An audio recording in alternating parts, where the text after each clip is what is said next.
Саламатсыздар ма оқушылар? Бүгін біз сіздермен қысқаша көбейту формуласын қарастыратын боламыз.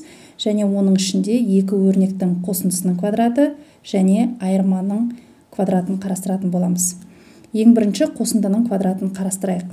Екі өрнектің қосындысы деп, мысал үшін А қосу Б-ны алуға болады. Және осының квадраты дейік.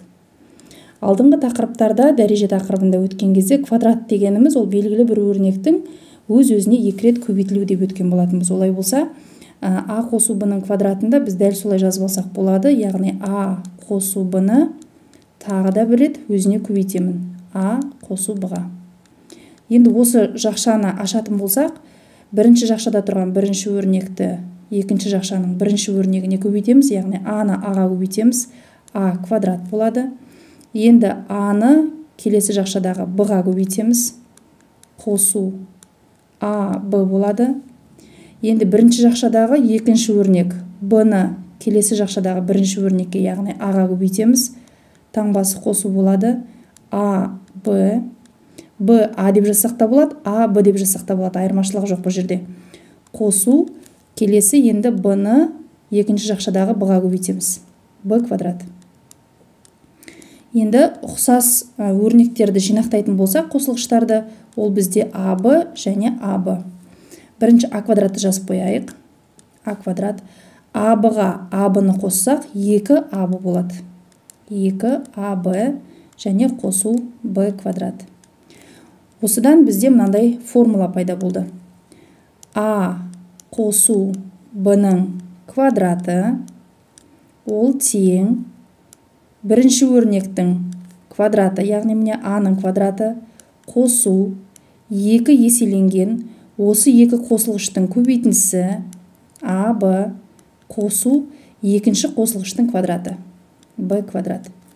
Яғни мынау бізде екі өрнектің қосындысының квадратының формуласы. Бұны бірінші формула деп жазып қояйық. Енді екі өрнектің айырмасының квадратын қарастырайық, содан кейін мысалдар келтіретін боламыз. Екі өрнектің айырмасы дәл осы сияқты А және Б-ның айырмасы деп алайық. Және олардың квадраты. Дәл жаңағы айтқанымыздай, квадрат дегеніміз осы өрнекті өз-өзіне екі рет көбейту керек. Яғни А минус Б-ны А минус Б-ға көбейтеміз. Дәл жаңағы қосылғыштағы сияқты айырмада да екі жақшаны ашамыз. Яғни А мен А-ны көбейтсек, А-ның квадраты болады. А-ны минус Б-ға көбейтсек, минус АБ болады. Таңбасына мән береміз. Минус Б-ны енді А-ға көбейтеміз. Минус АБ және минус Б-ны минус Б-ға көбейтеміз. Минусты минусқа көбейтсек плюс болады. Б квадрат. Тағы да ұқсас өрнектерді жинақтаймыз. Ол бізде минус АБ мен минус АБ, сонда жинақтаған кезде А квадрат минус АБ бұл бізде минус 2 АБ болады.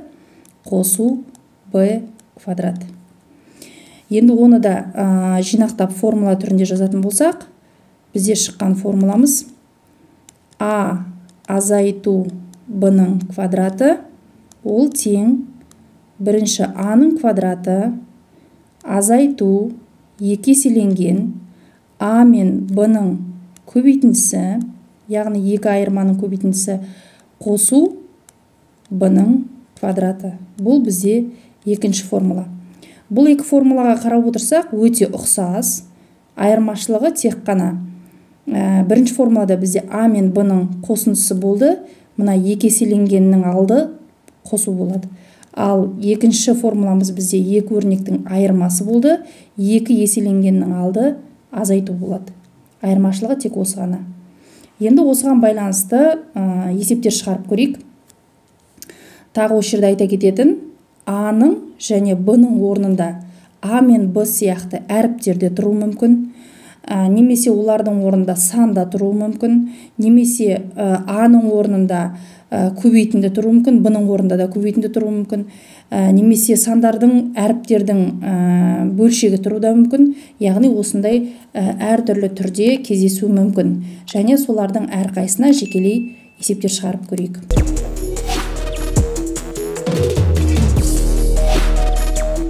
Мысал келтірейік. Қазіргі қарастыратын мысалымыз Бірінші мысал. Мысал үшін m қосу n-нің квадраты деп алайық. Жаңа бізде формулада a қосу b еді. Енді a мен b-нің орнында бізде m мен n-нің квадраты тұр. Бұл жерде қалай шығарамыз? Дәл жаңағы формуланы қолданамыз, яғни бірінші өрнектің квадраты еді, яғни m квадрат қосу 2 еселенген m мен n-нің көбейтіндісі және қосу екінші қосылғышымыз n, осы n-нің квадраты. Дәл осындай азайтуды алайық. Екіншісі, мысал үшін s азайту d-нің квадраты деп алайық. Бұл жағдайда қалай болады? Бірінші өрнегіміз с-нің квадраты, екеуінің ортасында азайту тұр, сондықтан азайтуды қоямыз. 2 еселенген осы с мен d-нің көбейтіндісі және қосу екінші өрнегімізді осы d-нің квадраты болады. Үшінші мысал. Енді осы әріптердің орнында, жаңағы a мен b-нің орнында бізде көбейтінді тұрады және сандардың немесе әріптердің бөлінісі тұрады деп көрейік. Алдымен осы жерде мына формуланы мына жерге есімізге түсіріп жазып қояйық. Біздің формуламыз a қосу b квадраты ол тең a квадрат қосу 2 еселенген ab қосу b квадрат еді. Және айырманың квадраты ол a минус b-нің квадраты ол тең a квадрат азайту 2 еселенген ab қосу b квадрат. Осы формулаларды екі формуланы пайдаланамыз және үшінші мысалымызды қарастырайық. Үшінші мысалымыз, мысал үшін мына a-ның орнында немесе b-нің орнында сан тұрады деп қарастырайық бірінші. Мысал үшін t қосу 2-нің квадраты дейік. Міне бізде a-ның орнында t тұр, b-нің орнында 2 тұр. Бұндай жағдайда қалай болады? Яғни бірінші өрнектің квадраты, t-нің квадраты, орталарында қосу болғандықтан қосу дейміз. 2 еселенген, дәл міне мына формула бойынша қолданамыз. Формуланың тәртібімен жүреміз. Яғни міне бірінші өрнектің квадратын жаздық, одан кейін қосу дедік, одан кейін 2 еселенген дедік. Енді a мен b-нің көбейтіндісі, яғни 2 қосылғыштың көбейтіндісі болу керек. Дәл сондай қылып мына 2 қосылғыштың көбейтіндісін аламыз. Көбейту t, көбейту 2. Және қосу екінші қосылғыш ол бізде 2 болып тұр, 2-нің квадраты. Бұл жерде сандарды есептеп жіберуге болады, сондықтан ары қарай есептейміз. Олай болса, мына t квадратымыз қалады. Мына жерде 2 мен 2-ні көбейтіп жіберуге болады. Сонда қосу 4t болады. Және 2-нің квадратында есептеуге болады. Қосу 2-нің квадраты ол 4. Дәл сондай азайту. Мысал үшін 3 азайту k деп алайық. Квадраты. Бірінші өрнектің квадраты, яғни 3-тің квадраты. Екеуінің арасында азайту болғандықтан азайтуды қоямыз. 2 еселенген 3 пен k-ның көбейтіндісі және k-ның квадраты. Енді бұл жерде де бізде есептелетін сандар бар, сондықтан ары қарай есептейміз. 3-тің квадраты ол 9. Мына жерде 3 пен 2-ні көбейтіп жіберуге болады, сонда минус 6k қосу k-ның квадраты. Тағы да бір мысал. Енді a мен b-нің орнында мысал үшін сандардың немесе әріптердің көбейтіндісі тұр деп алайық. Мысал үшін 2x қосу 3y деп алайық. Осы өрнектің квадраты. Яғни қарап отырсақ, бізде a-ның орнында 2x тұр, b-нің орнында 3y тұр. Олай болса, бізде бірінші a-ның квадраты еді, сол себепті 2x-тің квадраты деп аламыз. Қосу, формулада бізде 2 еселенген, сондықтан 2-ні жазып қоямыз. Көбейту, формулада a тұр, a-ның орнында бізде 2x. Көбейту, формулада бізде b тұр, b-нің орнында бізде 3y тұр. 3y.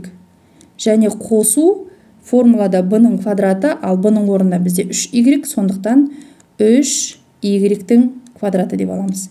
Тағы да бұл жерде толықтай есептейміз, яғни 2-нің квадраты, мына жерде 2x-тің квадраты болып тұр, яғни 2 мен x көбейтілгендіктен 2-нің де x-тің де квадратын табуымыз керек. яғни 2-нің квадраты ол 4, x-тің квадраты x квадрат деп жазамыз. Қосу, мына жердегі сандарды көбейтеміз. 2-ні 2-ге көбейтсек 4, 4-ті 3-ге көбейтсек 12, x, y. Және мына жерде де жаңағы 2x сияқты 3y-тің квадратын табатын болсақ, 3-тің квадратын бөлек, y-тің квадратын бөлек табамыз. Яғни 3-тің квадраты 9, y-тің квадраты y квадрат болады. Және азайту түрінде қарастырып көрейік. Дәл осының айырмасы, мысал үшін 3s қос азайту 5d деп алайық. Осы өрнектің квадраты. Әдеттегідей 3s-ның квадратын аламыз. Екеуінің арасы азайту болғаннан кейін азайтуды қоямыз. Екеселенген, міне формулада бізде екеселенгеніміз бар. Көбейту а-ның орында 3s тұр. 3s деп жазамыз. Көбейту б-ның орында 5d. 5d-ны жазамыз. Және қосу формулада бізде b-ның квадраты, ал b дегеніміз 5d, олай болса 5d-ның квадраты. Енді осы өрнектерді есептейік. 3s-ның квадраты дегеніміз 3-тің квадраты 9, с квадрат. Мына жердегі сандарды есептейміз. 2 мен 3-ті көбейтсек 6, 6-ны 3-ке көбейтсек 30, олай болса минус 30 с-д, және 5d-ның квадраты, 5-тің квадраты 25, 25d квадрат болады. Дәл сол сияқты мына а мен б-ның орындарында ондық бөлшек болуы мүмкін, жай бөлшек болуы мүмкін, аралас сан болуы мүмкін, яғни әртүрлі түрде кездесе береді. Қазір біз тағы да бір мысал бөлшек түрінде, жай бөлшек түрінде қарастырып көрейік. Мысал үшін 3-тен 1 m қосу 2-ден 1 т деп алайық. Осының квадраты. 3-тен 1 m-ның квадраты деп аламыз. Толықтай жақшаға аламыз бұл өрнекті, содан кейін барып квадраты дейміз. Қосу формулада 2 еселенген бар. 2 еселенген а мен б-ның көбейтіндісі, яғни міне мына 2 қосылғыштың көбейтіндісі, ендеше мына 2 қосылғышты аламыз. Көбейту 3-тен 1 m көбейту 2-ден 1 т. Және қосу екінші қосылғышымыз б-ның орында тұрған 2-ден 1 т-ның квадраты деп аламыз. Және оны толықтай жақшаға аламыз. Енді осы сандарды есептейік. 3-тен 1 m-ның квадраты, 3-тен 1-дің квадратын есептейміз. Бөлшектің квадратын есептеген кезде оның алымын бөлек, бөлімін бөлек квадратқа шығаруымыз керек. Олай болса бөліміндегі 3-тің квадраты 9, алымындағы 1-дің квадраты 1, және қасында m тұр, m квадрат болады. Қосу. Енді мына жерді қарастыратын болсақ, бұл жерде бізде міне 2 көбейтілген 3-тен 1 m көбейтілген 2-ден 1 т деген көбейткіштер тұр. Және бұл жерде бөлшек сандар тұр. Бөлшек сандар мен бүтін сандардың көбейтіндісі қысқаратындар болса қысқартып жіберуге болады. Мысалы үшін қазір бізде мына 2 мен мына 2-ні қысқартып жіберуге болады, орындарында 1-ден қалады. Сонда сандарды есептейтін болсақ, сандардың ішіне мынау 1 қалды, 1-ді есептемей қойсақ болады. Мына бөлшекте бұл жерде де 1 қалды, 10-ды есептемей қойсақ болады. Яғни бізде қалған сан тек қана 3-тен 1. 3-тен 1, ал әріптерден бізде m және т қалды. m т деп жазамыз.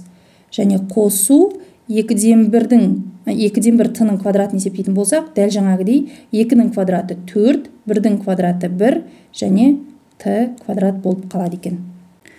Келесі 8-ші есеп. Мынандай мысал алайық. Қазір біз мына жерде жай бөлшектердің қосындысының квадраты деп алдық.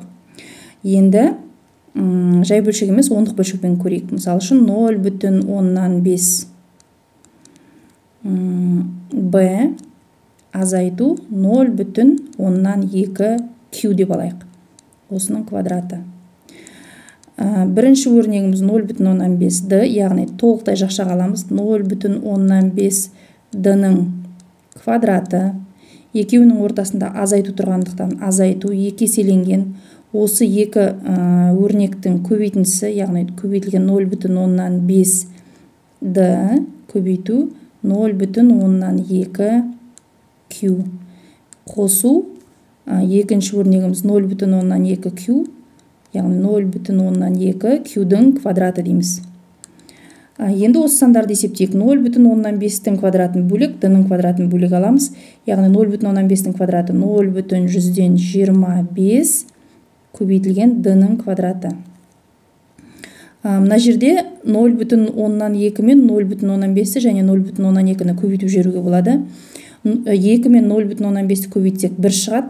1-ді 0,2 көбейтсек 0,2 болады. Және алдындағы таңбасы минус. Сол себепті минус 0,2. Енді әріптерін жазамыз. Әріптер d және q. d, q. Қосу 0,2 q-дің квадратын есептейміз. Ол 0,2-ның квадраты 0,104, ал q-дің квадраты q квадрат болады.